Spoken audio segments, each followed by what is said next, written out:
Lepo pozdravljeni. Nedolgo zatem, ko je bil sprejet drugi občinski prostorski načrt, so v Sevnici pričeli s postopkom tretjih sprememb in dopolnitev. Rok za oddajo pobud je bil 15. julij, prejeli so jih 300. V občini sicer v zadnjem obdobju beležijo porast tako na področju stanovanjske kot poslovne gradnje. Druga dopolnitev, ki so jo potrdili maja, je trajala skoraj 4 leta, od junija 2014. Ogromno pripomb oziroma predlogov je bilo krajanov, več kot 1000 predlogov krajanov, s tem, da na javni obravnavi in razgrnitvi je bilo še dodatno 221 pripomb, s tem, da recimo v grafičnem delu občinskega prostorskega načrta, ki smo ga sprejeli na občinskem svetu, je bilo 3406 korekcij, raznovrstnih sprememb mej, namenske rabe in tako naprej. Ker pa gre za aktiven dokument, nujen sprotnemu prilagajanju potrebam prostora, gospodarstva in občanov, je občinski svet sklenil, da se po sprejemu drugih sprememb in dopolnitev občinskega prostorskega načrta prične postopek tretjih sprememb in dopolnitev. Rok za oddajo je bil 15. julij.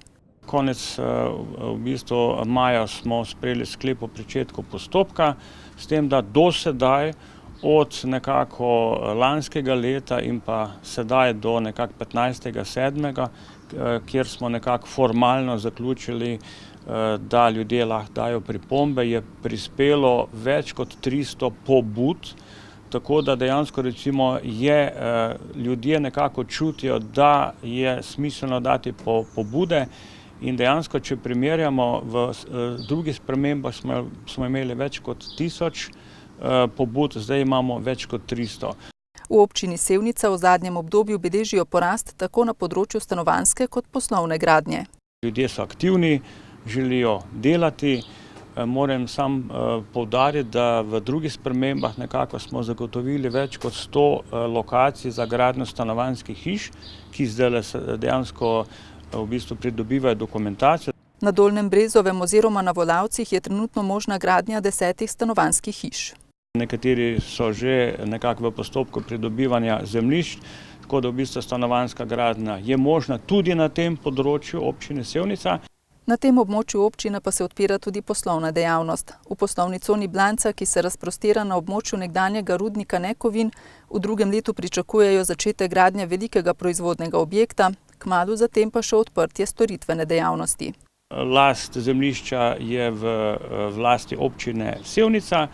Mi smo občinski prostorski načrt sprejeli že mnogo let nazaj, na osnovi določenih privatnih interesov, pobudnikov, v bistvu obrtnikov strani Blance, s tem, da nažalost te obrtniki niso začeli z gradnjo. Smo pa sedaj nekako z dvemi lastniki zemljišč, ki sta na javni dražbi odkupila zemljišča, v postopku izdelave projektne dokumentacije za komunalno opremljanje. V postopku priprave tretje dopolnitve občinskega prostorskega načrta sodeluje okoli 30 nosilcev urejanja prostora in upravljavcev gospodarske javne infrastrukture, ki so pristojni za podajanje smernic oziroma mnenj. Občina Brežice v poletnih mesecih izvaja celovito obnovo Prešernove ceste v Brežicah, prenovljeno bo cestišče in hodnik za pešce na odseku od gradu do priključka hidroelektrarne. Na Prešernovi cesti hkrati poteka tudi projekt urejanja postajališča za avtodome. Skupna vrednost obeh investicij znaša 458 000 evrov. Celovita obnova Prešernove ceste je del dogovora med občino in investitorji v gradnjo hidroelektrarne Brežice, Hesom in Infro, saj so bile med gradnjo hidroelektrarne in akumulacijskega jezera poškodovane lokalne ceste. V lanskem letu smo uredili Dobovsko cesto, zdaj pa še Prešernovo. Seveda mi smo kot občina pristopili še zraven, da poleg tega, ko mora Hes urediti cestišče in pa nosilno sloj, urejamo tudi parkirišče in pa vodovod. Za 348 000 evrov vredno investicijo namenja občina Brežice približno 223 000 evrov, 125 000 evrov pa zagotavlja družba Hes. S tem tudi nekako zaključujemo tisti dogovor z Hesom in pa končujemo obveznosti do občine Brežice. Na Prešernovi cesti hkrati poteka tudi projekt urejanja postajališča za avtodome.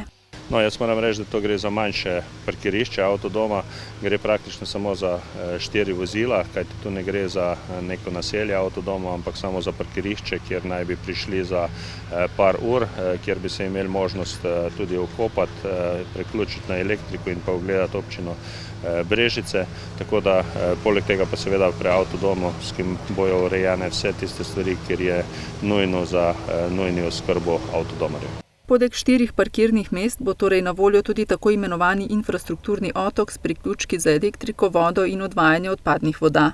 Za dela urejanja postajališča bo občina Brežice zagotovila 110 tisoč evrov lastnih sredstev. Brežiška občina je sicer vključena v mrežo postajališč za avtodome po Sloveniji, ki svojim 54 članicam, slovenskim občinam, zagotavlja skupno promocijo mreže in postavlja skupne standarde pri opremljanju postajališč za avtodome. Dela, ki so se na Prešernovi cesti pričela v juliju, bodo predvidoma dokončana v septembru. Ostajamo v Brežicah. V prostorih tamkajšnjega gradu, kjer domuje Posavski muzej, je trenutno v teku pomembna investicija, prenova strehe. V juniju pa so zaključili ureditev pritličja, kjer so zdaj prostori recepcije z muzejsko trgovino ter sanitarije za obiskovalce. Konec junija se je zaključila preureditev dosedanje hišniške delavnice v recepcijo in muzejsko trgovino ter preureditev obstoječega sklopa sanitarij. V bistvu smo junija, nekako konec junija, končno prevzeli tudi te obnovljene prostore v pritličju. Na eni strani gre za prenovo sanitarij, ki so bili res dotrajane. Žal jih nismo dobili več, ampak saj te urejene, sodobno, pač tako kot nekako se pritiče do takih ustanovi. In pa seveda tisto, kar smo si zelo želeli, recepcijo muzejsko trgovino takoj na vhodu v muzej, takoj na začetku, takoj v bistvu, ko vstopijo ta naš podhod na desno stran, ena velika odprtina in potem seveda tudi čisto en drugačen kontakt z obiskovalci, lahko jim drugače predstavimo to naše delo in jih tudi bolj zvabimo nekako naprej. Da je bila preureditev pritličnih prostorov prepotrebna, meni tudi župan Ivan Molan, saj grad beleži vse večji obisk. Sredstva v višini 190 tisoč evrov je v celoti zagotovila občina Brežice, na gradu pa poteka še ena investicija, prenova strehe severnega in vzhodnega dela gradu. Ja, v tem trenutku tudi obnavljamo streho. Tu moram reči, da smo pa uspeli na Ministrstvu za kulturo tudi biti sofinancirano v višini 50%, tako da to naj bi bilo končano v naslednjih dneh. Gre pa za vrednost 210 tisoč evrov, od kar je 50% ministrstvo, ostalo pa občinski proračun. Ja, tudi streha je zelo pomembna. Smo veseli, da v bistvu se res nadaljuje. Letos sicer vreme ni ravno naklonjeno takšnim investicijam, še posebej, ker gre za prenovo nad Viteško dvorano. In tukaj moram reči, da komaj čakamo, da bo zaključena, ker je seveda vsa tak dež neurja, vsa ta nepredvidljivost je res naporna, ker dejansko moramo zelo paziti nad Viteško dvorano sploh, ker je pač restaurirano, ker gre res za spomenik, ki ga ne moramo oceniti njegove vrednosti neprecenljiv in si želimo, da vse dobro poteka. Načeloma tudi vse dobro poteka, dodaja Černelič Krošteva. Obnovitvena dela, ki so v teku, tudi na obisk nimajo bistvenega vpliva. Ker v bistvu smo nekako ves čas tako, da lahko izvajamo vse svoje dejavnosti. Kino smo izvedli, koncerti se izvajajo, izvajalci pač ves čas nekako se prilagodijo, čez dan delajo, zvečer potem pač tako pospravijo, da lahko uporabimo prostor. Predvsem pa mislim, da obe investiciji sta res zelo odmevali tudi pri naših obiskovalcih, pri naših uporabnikih, ker je res grad vsaj ta del zelo potreboval to novo streho in pa seveda tudi en tak odličen vhodni prostor, da ne govorimo o sanitarijah, pa sploh ne. Občina Brežice ima glede ureditve gradu še nekaj načrtov za naprej. Definitivno se razmišlja tako o kovarni, kot tudi o oživitvi nazaj grajske kleti, kjer bi lahko bile promocije lokalnih vin, tako da sigurno v tem gradu imamo še kar veliko načrtov. Potrebno bo pa tudi še veliko vlaganj, saj do dokončne nekako ureditve gradu je ocenjeno, da bo potrebno verjetno še v prihodnjih letih nekako vložiti okoli 6 milijonov evrov. V Posavskem muzeju Brežice pa se že pripravljajo na letošnjo osrednjo razstavo, in sicer drugo iz cikla 4 elementi. Tokrat bo osrednja tema ogenj. Spet v bistvu razpiramo številne teme, nekatere stvari zelo podobno, kot smo pri vodi. Na drugi strani pa tukaj res izpostavljamo gasilstvo. V Posavju dejansko imamo eno najstarejših društev, Krško društvo že iz leta 1871. Imamo tudi edino gasilko, ki vodi občinsko gasilsko zvezo, pa edino gasilko, ki vodi regionalno občinsko zvezo, se pravi Nuša Somrak. To je tudi recimo nekaj zelo pomembnega. Imamo recimo iz preteklosti tudi tega Viljama Pfeifferja, ki je bil zelo pomemben, ne samo kot gasilsko državni poslanec v 19. stoletju. Tako da v bistvu to mogoče malo bolj izpostavljamo. Z razstavo nadaljujejo cikel 4 razstav o elementih upodobljenih v Viteški dvorani, in sicer voda, ogenj, zemlja in zrak. Ker se v zdravstvenem domu Sevnica nenehno ubadajo s prostorsko stisko, obenem pa širijo dejavnosti, saj želijo varno, kakovostno in pacientu prijazno obravnavo, se trudijo iskati ustrezne prostore znotraj obstoječe stavbe. Tako so nedavno tudi uradno namenu predali 2 prenovljeni zobozdravstveni ambulanti. 2 dotrajani zobozdravstveni ordinaciji z opremo starejšo od 20 let so v letošnjem letu popolnoma obnovili. Kaj so pridobili zdravniki? Boljše pogoje, vzdrževanje higienskih zahtev, pacienti večjo varnost, sodobne aparature, kar pomeni, da sledimo trendom. Vse to so nadgradili z nabavo oralnega CT-ja, kater je kupljen in bo v septembru tudi na voljo zobozdravnikov, kateri bojo indicirani to preiskavo, torej rentgensko slikovno prikaz čeljusti v CT obliki, tako imenovan CBCT, in pa seveda pacienti, kateri bojo hoteli imeti nadstandardno, bojo si lahko tudi to sami plačevali. Predelava prostorov z novo opremo je znašala dobrih 37 tisoč evrov, vrednost oralnega CT-ja pa 50 tisočakov. Zdravstveni dom Sevnica je prvo polletje sicer posloval s pozitivnim izidom, dodaja Tomšičeva. Prizadevajo si tudi za strokovni razvoj zaposlenih. Trenutno je v javnem zavodu 1,44 tima strani Zavoda za zdravstveno zavarovanje plačano. Mi imamo zaposlena 2 zobozdravnika. To je zaradi vse večjih potreb, ki jih ima odraslo zobozdravstvo. Zaposlenega pa imajo tudi enega zobozdravnika pripravnika. V zdravstvenem domu Sevnica so letos pridobili tudi sodoben avtomatski biokemični in imunološki analizator, ki omogoča hitrejše in kakovostnejše laboratorijske raziskave. V diagnostičnem laboratoriju letos v primerjavi s prejšnjim letom beležijo kar 30% porast dela. Za naše pogoje dela pomeni to, da imamo resnično kvaliteten in sodoben analizator, hitreje delja, večja zmogljivost je, ker se nam je pač obseg dela toliko povečal z referenčnimi ambulantami, da enostavno star analizator ni več uspel vseh testov, ker ima pač določeno število testov na uro opraviti, a ne. Glede na to, da je aparat zmogljivejši, tudi do izvidov pridejo hitreje. To pa pomeni za paciente tudi, da vsakodnevno dobijo kompletne izvide. Prej smo 2-krat tedensko delali imunološke preiskave, ščitnico, PSA, pa tako naprej. In zdaj se pa to dela vsak dan na ta analizator, tako da dejansko v dobrih 2-3 urah dobijo kompletno vse izvide.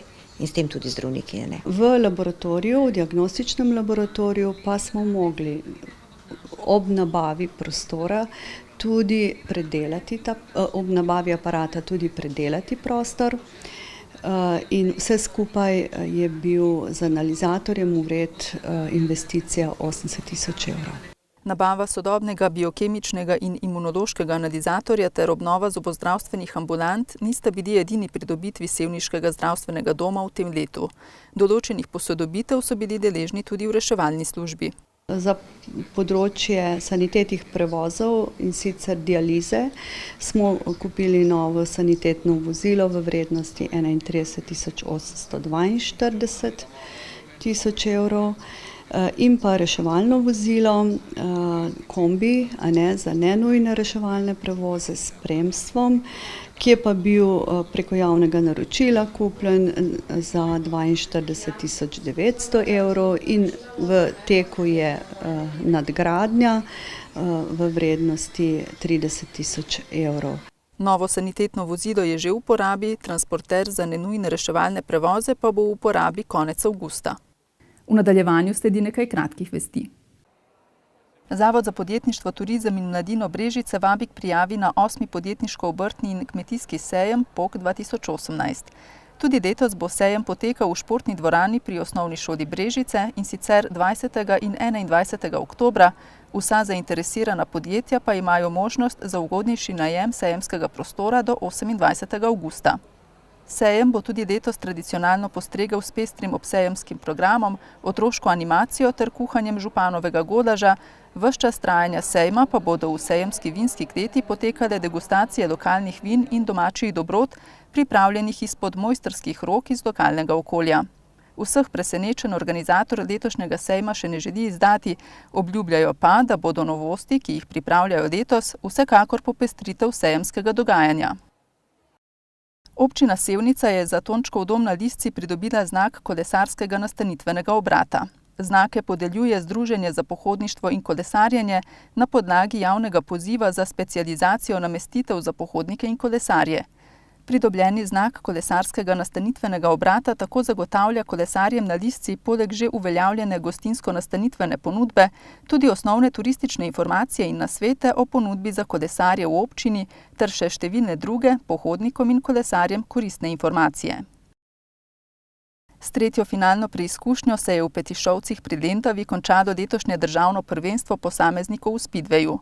Po pričakovanjih se je na najvišjo stopničko brez izgubljene točke povzpel Ljubljančan Matej Žagar, ki si je s tem na ovalu, kjer je pričel svojo kariero, privozil že 17. zaporedni naslov najboljšega v Sloveniji.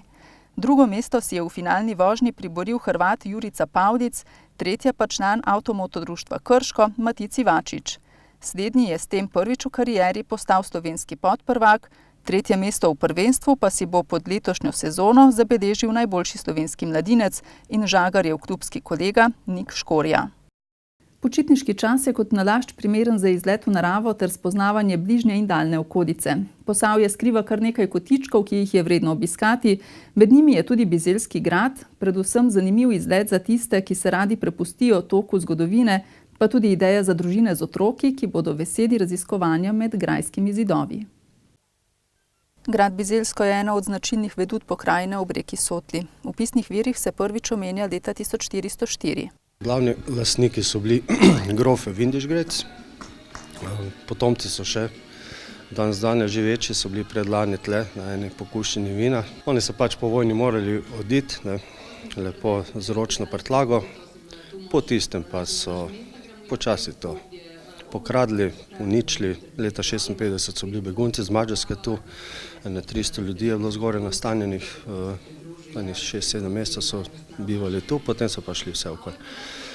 Oni so še sproti parkete skurili, tako da je šlo, peči so podrli not te, ki se zunanje strani se kurijo. Potem so dali ene lucove peči ljubljanske, pa neka zadruga je bila tu not en čas, pa predvojaška. Tako je bilo do leta 1971, ko se je vanj vselila družina Knakočar. V tistem času je imela to krajevna skupnost Bizeljsko v najemu, mislim, kot si ga lastila. Potem je šlo pod občino Brežice, od leta 2002 je pa v državni lasti. Skrbnik gradu nam razkaže prostore. Bizeljski grad, ki ima srednjeveško zasnovo, je skozi stoletja imel pomembno vlogo kot obrambna postojanka, danes pa kaže renesančne in baročne poteze. Renesančni pridih se vidi ob vhodu, ko je bila prizidana kapela z bogatim baročnim oltarjem. Ta kapela je bila dograjena leta 1623 datira, na zadnje gradu, in takrat je bil v bistvu grad končan z gradnjo. Oltar je cel lesen, posvečen je svetnik, je tale zaščitnik sveti Hieronim. Tako da ta oltar smo mi očuvali, obranili pred tatvinami že večkrat. Tako da to je edina vrednost, seveda razen nas, kar je v tem gradu. In čakamo na kakšno obnovo, čeprav so mi restauratorji, ki včasih pridejo sem, so rekli, da to najmanj 10 let traja obnova takega oltarja recimo, ne. Treba vse razstaviti in zrihtati. Še bolj pogosto pa se pogledi obiskovalcev ustavljajo na zelo bogatem štukaturnem okrasu, ki izvira iz 30 let 18. stoletja. Najdemo ga tako znotraj kapede, kot tudi v 3 sobanah. Na ogled je tudi bogata vinska klet. No, zdaj smo v lepšem delu, ne. Mi rečemo temu Gorja kapela, to je pa cerkev, ki so večkrat Boga pa Marijo videli tudi dol kot tam. No, ampak drugače imamo 30.000 trt, ekološke proizvodnje, belih sort in rdeči je v glavnem Frankinja zastopana, modri Pinot. Tako da najvišje ocenjena vina na tem področju, nekaj so tudi na državni ravni, tam se lahko vidi Odrenski, ki je bil prvak Slovenije leta 14, suhi jagodni izbor. V bistvu imamo vse od vinskega kisa do ledenega, suhi jagodni, kar se da z grozjem narediti. Družina Klakočar, ki v gradu živi že dobra 40 letja, najbolje ve, v kakšnem stanju je, zato se že vrsto let zavzema za temeljito obnovo grajskih prostorov.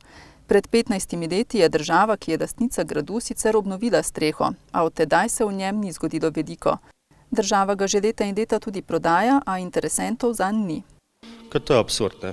V bistvu grad nima niti dobene zemlje več okoli, tako da to ne bojo mogli prodati nikoli. Vse so že razprodali spodaj, Vino Brežice je uničilo, tako celi kraj s tem. Pol so že znižali z 2,5 milijona na 100.000 evrov je bilo zadnje, ne. No, ko je eno stanovanje v Ljubljani. Ampak kaj, če imaš pol verjetno 100 strani drobnega tiska od zadaj, ne. Koliko poslušam druge, to ti daje take nemogoče zahteve, da še, če ga država ne more obnoviti, kako ga bojem privatne. Če bi bila država pripravljena družini Klakočar prodati grad za simboličen evro, se ta za nakup najbrž ne bi odločila. Ne vem, to bi mogel razmisliti dobro, ne. Ker imamo mi tudi svoje posestvo okrog 30.000 trt in imamo s kam denar metati. In to nimaš dobene perspektive. Evo, lep primer je grad Pišece, ki ga je, no, tako, ki ga je država sama zrihtala, evropske denarje potegnila, zdaj si pa baje ne podpiše prevzema sami sebi, ne. In to ne more normalen človek zastopiti. In zdaj tam stoji. No. Gosti hodijo od tam sem tja in pravijo zaprt večji del, no, če tisti skrbnik tam imajo srečo. Drugače pa, evo, tako dela država s tem, ne. Poleg tega je grad ostal tudi brez parkirišča, saj so grajsko klet in njeno dvorišče, ki sta bila v lasti Vina Brežice, že pred leti prodali Afriški kulturni skupnosti. Anton Podbevšek teater je s predstavo Čas je otrok, ki se s kamenčki igra, Otrok na prestolu, gostoval na terasi hostla Primoža Kozmusa v Brestanici. Baletno gledališko predstavo, ki je nastala v sodelovanju s Konzervatorijem za glasbo in balet Ljubljana, so sicer premierno uprizorili v decembru 2015. Predstava Čas je otrok, ki se s kamenčki igra, Otrok na prestolu, je povezana z definicijami gibanj, ki jih izrekata dva predsokratična filozofa, Heraklit in Zenon. Njihovi izreki so potem pa aplicirani na baletne algoritme Konzervatorija za balet in glasbo iz Ljubljane, ki v bistvu skozi raziskavo giba skušajo artikulirati, kar Zenon in Heraklit v bistvu v nekem specifičnem nasprotju izrekata. Njuna koncepta namreč pomenita razliko in sta v določenem smislu postavljena v dvoboj, določen tip šahovske partije, kjer Zenon zapre sistem gibanja s svojimi slavnimi aporijami, medtem ko Heraklit ostane odprt, divji in neukročen. Naprimer, da ne moreš nikoli stopiti v isto reko in se ne dotikati iste minljive snovi na eni strani in znamenita aporija Ahil in Želva, ki sta v bistvu popolnoma različni. Tudi minljivo se da meriti in nemerljivo se ne da meriti. Pač v tej aporiji Zenonovi se pravzaprav v tem solnem bazenu odvija pač ta uprizoritev, ki sem vesel, da se je odvila tukaj pri Primožu Kozmusu in pri Maji, ker je to zdaj tretja uprizoritev v zunanjem prostoru, se pravi site specific, bila je še na Korčuli, v mestu Korčula, na otoku in pa v Pomeni na otoku Mled, kjer je pa voda zelo zaznamovala sol, ki je tukaj 4 tone, ki je osnovna podlaga te uprizoritve. Tako imenovana site-specific gostovanja vedno znova pomenijo prilagoditev predstave prostoru. Vsak prostor, ki je zunanji in ki ni italijanska škatla, zelo specifično poudari določene dele uprizoritve. Tukaj je ta gledalna površina, igralna površina bila nekoliko skrčena, krajša, zato je tudi predstava nekaj minut krajša in v bistvu sem dokazuje to, kar govorita Heraklit in Zenon. Prizorišče v Brestanici je izjemno intimno ter poudarja asketske, minimalistične, robne elemente uprizoritve, dodaja Berger. Naprimer, na Korčuli je bil Agora, kot bi rekli Grki, trg in hkrati morje, je absolutno absolviral veliko bolj sredozemske momente. Na Mletu, ki je pa v Pomeni, v Luki, je pa zadeva tako izgledala, da je dejansko, da se odvija sredi nekega morja. Tako da vsak prostor zelo determinira specifične dele in jih aktivira. Anton Podbevšek teater v tej sicer mladinski predstavi sodeluje s Konzervatorijem za glasbo in balet Ljubljana. To je bil en podvig, predstava je stara približno 4 leta in je bil kar velik podvig nekako jo preživeti in hkrati na določenih mestih doseči zelo specifične učinke. Predvsem so dekleta, baletke se zelo spremenile v teh 4 letih, ampak zaupanje ali pa zaveza do uprizoritve je pa vsakič bila še večja. Z Anton Podbevšek teatrom pa že vrsto let sodeluje tudi gostitelj tokratne uprizoritve Primož Kozmus.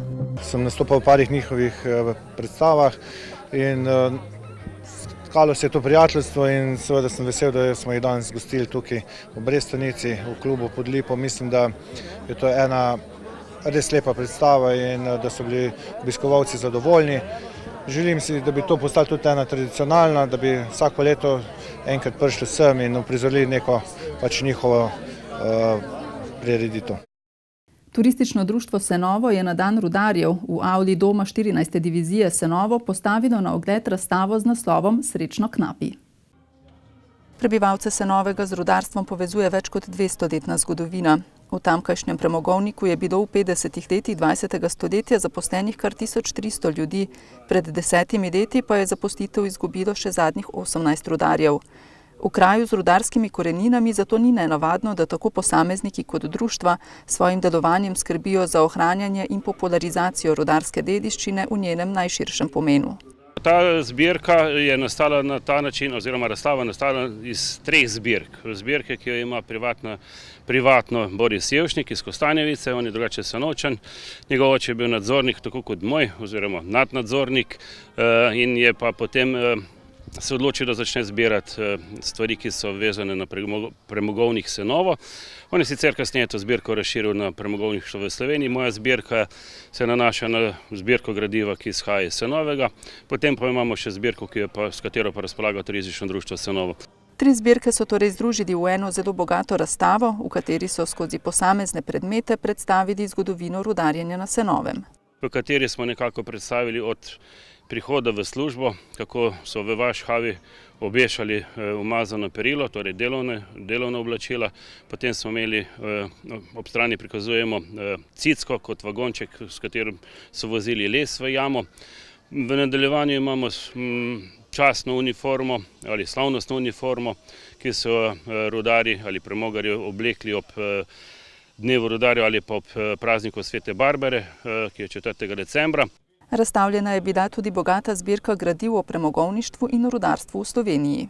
Veliko je potem različnih zaščitne opreme, kot so samoreševalci, čelade, akumulatorske svetilke, karbidrce, varnostne svetilke in ostale svetilke, ki so jih uporabljali v jami.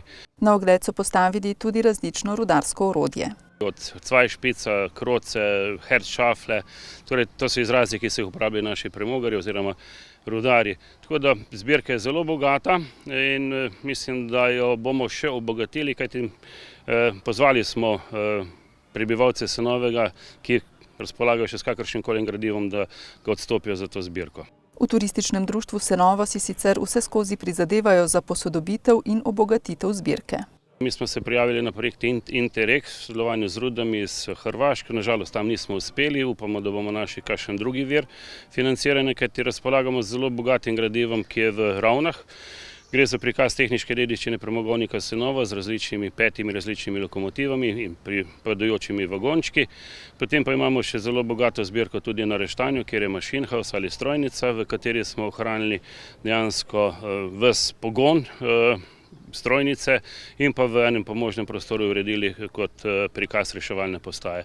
Razstavo Srečno knapi so na Senovem odprli v počastitev dneva rudarjev, ki ga 3. julija praznujejo v spomin na 5-dnevno stavko, ki so jo na ta dan leta 1934 začeli zasavski rudarji. In takrat je kar veliko rudarjev ostalo brez službe, kajti Trbovska premogokopna družba, ki je bila dejansko edina lastnica vseh premogovnikov v Sloveniji, je lahko razpolagala s tem, kdo bo kje zaposlen. In tisti, ki so prišli na črni seznam, seveda niso dobili več službe in takrat se je zelo izkazala tudi bratovska skladnica, ki je pomagala vsem tem družinam. Spoštovani gledalci, drage gledalke, to je vse, kar smo vam pripravili v tokratnem Posavskem tedniku. Bodite z nami tudi prihodnji torek. Do takrat pa hvala za pozornost in nasvidenje.